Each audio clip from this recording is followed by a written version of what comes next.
दोस्तों नमस्कार। आप सभी का स्वागत हमारे इस एनवीरा एजुकेशन के यूट्यूब चैनल पर। और मैं संपत लेड आप सभी के लिए हेड कांस्टेबल मिनिस्ट्रियल एग्जाम जो हुआ था दिल्ली पुलिस के लिए 2022 के अंतर्गत, तो उसमें उस परीक्षा के अंतर्गत कंप्यूटर साइंस के जो सवाल पूछे गए थे वो लेके हाजिर हो चुका हूं। और सवाल बहुत ही शानदार आपके हैं। कंप्यूटर फंडामेंटल एमएस ऑफिस का जो क्राइटेरिया आपका है वो अच्छे खासे तरीके से आपका जो है ये क्लियर करवा सकता है। इसलिए मेरा यही कहना रहेगा कि आज हम जो 2 पेपर क्लियर करने वाले हैं तो इनके जो सवाल है वो अच्छे से आपको पढ़ने हैं, ठीक है, जिससे आपके यहां पर फंडामेंटल और एमएस ऑफिस का जो क्राइटेरिया है वो अच्छे से फुलफिल हो सके।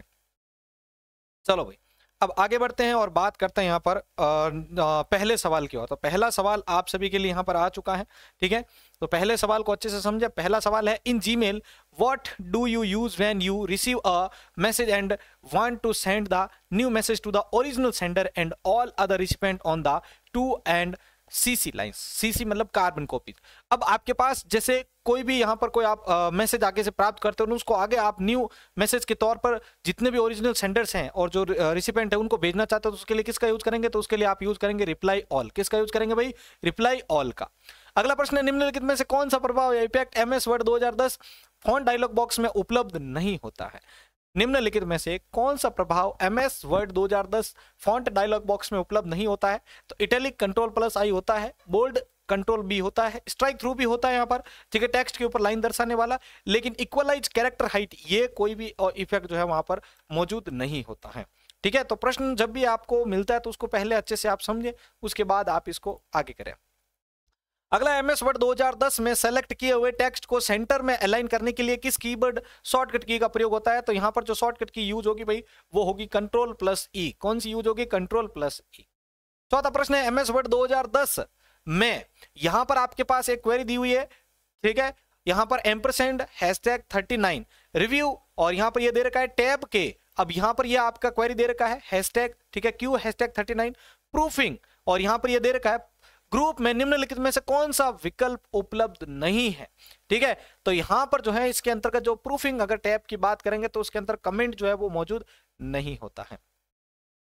अगला देखिए, 5वां प्रश्न, online conversation in which you are immediately able to send message back and forth to one another is called, ठीक है। ऑनलाइन कन्वर्जन जिसमें भी होता है, ठीक है, जिसमें आप इमीडिएटली कोई भी मैसेज को सेंड करने के लिए आप एबल हो, ठीक है, उसको सेंड बैक कर सकते हो, तो इसके लिए यूज होता है आपका चैट बैक। आपको पता होगा चैट जब आप यूज कर रहे होते हो उस चैट के अंदर आपको मैसेज को आप तीव्र गति से यहां पर आगे जो है उसको भेज पाते हैं।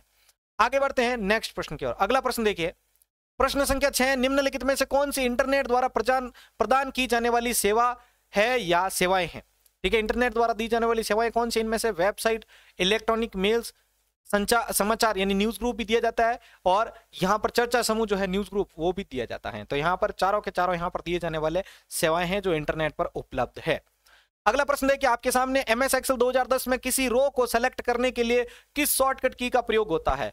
तो किसी रो को सेलेक्ट करने के लिए शिफ्ट के साथ स्पेस बार का सेलेक्ट करते हुए आप क्या कर सकते हो भाई? उस रो को सेलेक्ट कर सकते हो। ये बहुत अच्छा प्रश्न है आप सभी के लिए। एमएस एक्सेल के अंतर्गत आप किसी भी रो को सेलेक्ट करना चाहते हैं, ठीक है, सवाल को देखो, जितने भी सवाल आते हैं अच्छे से समझोगे तो हर एक सवाल आपके लिए भी कामगर होगा, ठीक है, क्योंकि कहीं से भी सवाल आपको परीक्षा के अंतर्गत पूछा जा सकता है, ठीक है। तो सवाल बहुत ही अच्छा यहां पर है, एमएस एक्सेल 2010 में किसी रो को सेलेक्ट करना है तो उसकी शॉर्टकट कीज आपके देखो इस एग्जाम में पूछ ली गई थी, तो यहां पर ध्यान रखना इस शिफ्ट के साथ स्पेस बार का यूज करते हुए आप इसको सेलेक्ट कर सकते हो, किसी भी रो को, ध्यान रखिएगा। अगला देखिए, 8वां सवाल है, फंक्शन, इनमें से कौन सा फंक्शन है is used in MS Excel 2010 for rounding the number down? ठीक है, तो इनमें से किस फंक्शन का यूज करते हुए आप जो है जो डाउन नंबर है राउंडिंग में उसको ज्ञात कर सकते हैं? 9वां प्रश्न देखिए आपके लिए यहां पर, ठीक है, तो यहां पर फ्लोर का यूज करते हुए आप ये कर सकते हैं, यहां पर ध्यान रखिएगा जो डाउन। अब ध्यान रखिएगा आपको अगर यहां पर फ्लोर मतलब सील का बोला जाए तो सील के अंदर देखो यहां पर मैं अगर 5 की बात करूं तो सीलिंग के अंदर, जैसे मैंने यहां पर लिखा 5.5 या 5.6 कर दिया, तो यहां पर सील के अंतर्गत जो है इसका ऊपरी मान होगा और फ्लोर के अंतर्गत इसका जो डाउन नंबर है वो इसके अंतर्गत ज्ञात होगा। अगला देखिए यहां पर बात करते हैं हम यहां पर प्रश्न संख्या 9 के एमएस एक्सेल 2010 में चयनित टेक्स्ट को बोल्ड करना है। बहुत इजी प्रश्न है। यहां पर बोल्ड करने के लिए कंट्रोल प्लस बी का यूज करते हैं, कंट्रोल प्लस ओ का यूज करते हैं हम किसी फाइल को ओपन करने के लिए, याद रखिएगा।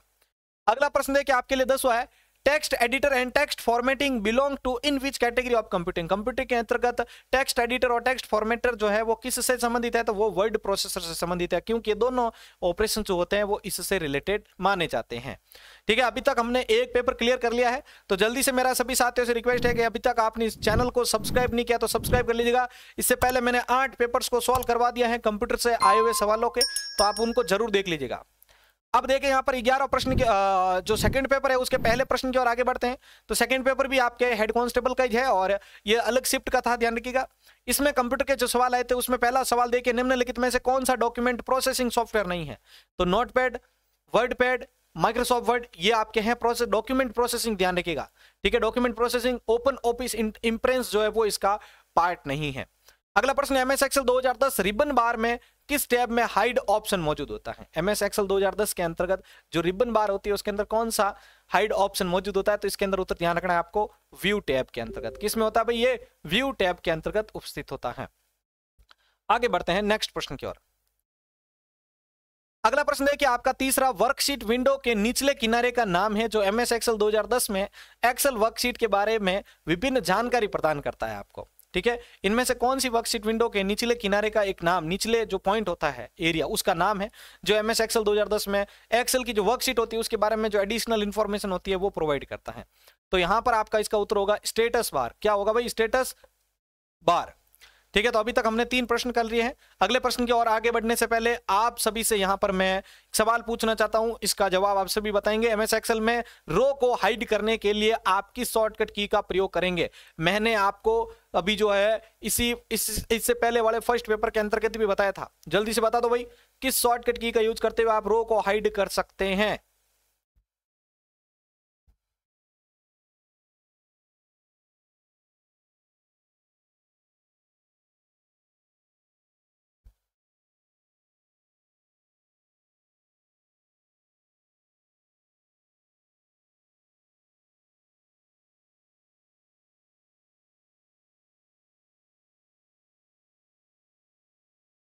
जल्दी से लिखो भाई सभी के सभी।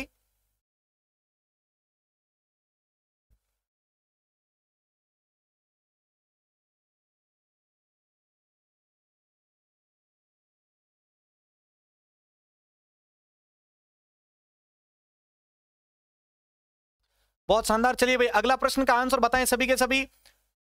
एमएस एक्सेल के अंतर्गत जो फाइल सेव की जाती है उसका एक्सटेंशन क्या होता है?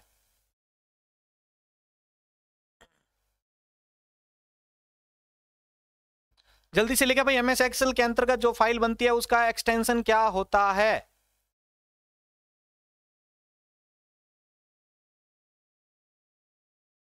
एमएस एक्सेल के अंतर्गत बनी हुई फाइल का एक्सटेंशन क्या होता है?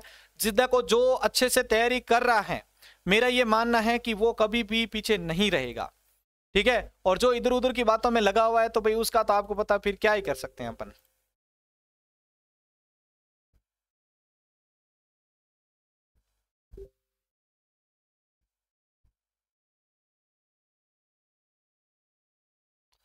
चलिए भाई अब जल्दी से लिखिए आप, एमएस एक्सेल के अंदर न्यू स्लाइड बनाने का कमांड क्या है भाई? क्योंकि ये वो इंपॉर्टेंट सवाल है जो मैं अपनी तरफ से आपके लिए ऐड करके लेके आया हूं।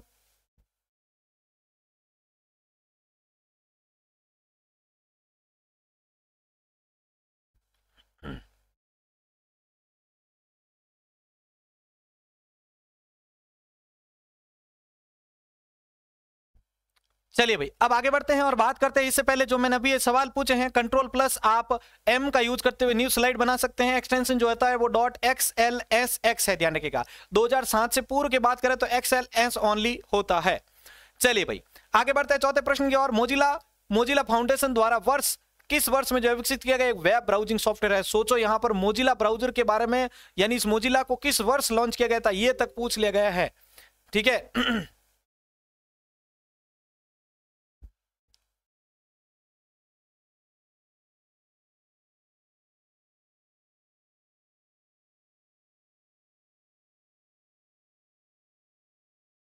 तो ध्यान रखिएगा 2002 के अंतर्गत जो है यहां पर वेब ब्राउजिंग इस मोजिला को लॉन्च किया गया था। अगला प्रश्न है आपके लिए 5वां, एमएस एक्सेल 2010 में कौन सा फंक्शन जो है केवल वर्तमान जो सिस्टम तिथि है वो प्रदान करता है? तो यहाँ पर अभी जो सिस्टम के अंदर आपका जो टाइम हो रखा है सिर्फ वो ही आउटपुट देता है, तो वो कौन सा है वो यहाँ पर आपका पूछा गया है। तो यहाँ पर ध्यान रखिएगा, आप टुडे का यूज करते हुए वर्तमान जो तिथि है सिस्टम की, जो आपके सिस्टम में जो अभी डेट है वो प्रिंट करवा सकते हैं। 6वां प्रश्न है, MS एक्सेल 2010 में किसका उपयोग शीट के अंतर्गत कॉलम को छुपाने के लिए किया जाता है। अगर कॉलम को आप छुपाना चाहते हैं तो उसके लिए किसका यूज करोगे भाई, Ctrl+0 का यूज करोगे। देख लो, मैंने आपको बताया था MS एक्सेल के अंतर्गत जो भी शॉर्टकट कीज होती है वो बहुत ज्यादा पूछी जाती है।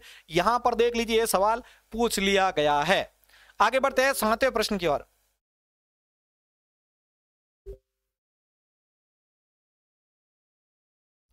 आगे बढ़ते हैं प्रश्न संख्या 7 की ओर। 7वां प्रश्न है, निम्नलिखित में से कौन सा सिंबल ईमेल में उपयोग किया जाता है। अच्छा प्रश्न है ये भी। तो ईमेल के अंतर्गत आपको पता होगा, जब आप एड्रेस फील्ड के अंदर एड्रेस फील्ड लिखते हैं तो वहां पर किसका यूज करते हैं, वहां पर यूज करते हैं यहां पर एम्परसेंड का। किसका यूज करते हैं भाई, एम्परसेंड का यूज करते हैं।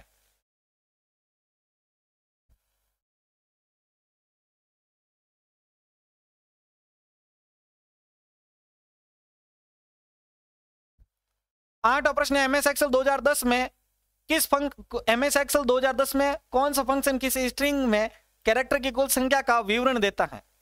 MS एक्सेल 2010 में कौन सा फंक्शन किसी स्ट्रिंग में कैरेक्टर की कुल संख्या का विवरण देता है।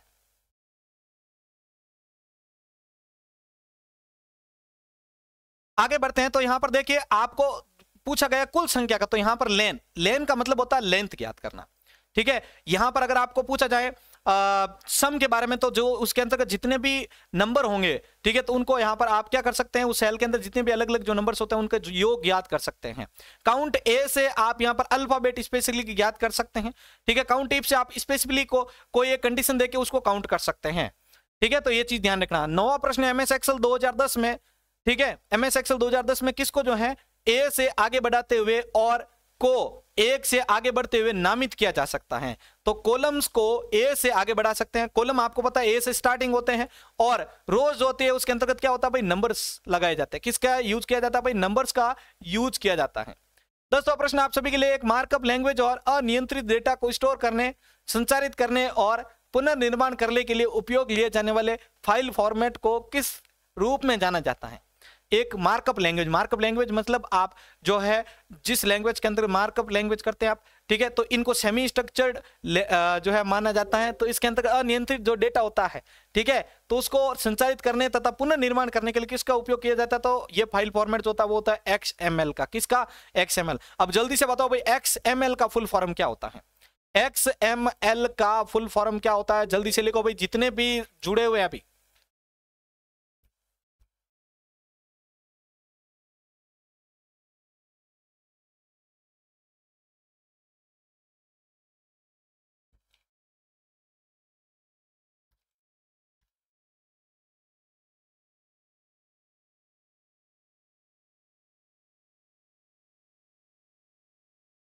तो ध्यान रखिएगा, XML का फुल फॉर्म होता है एक्सटेंसिबल मार्कअप लैंग्वेज। HTML का मतलब क्या होता है भाई, हाइपर टेक्स्ट मार्कअप लैंग्वेज। और इससे पहले का HTML है, तो ये आपके लिए मैं यहां पर होमवर्क के तौर पर देके जा रहा हूं। HTML का फुल फॉर्म आप सभी को बताना है।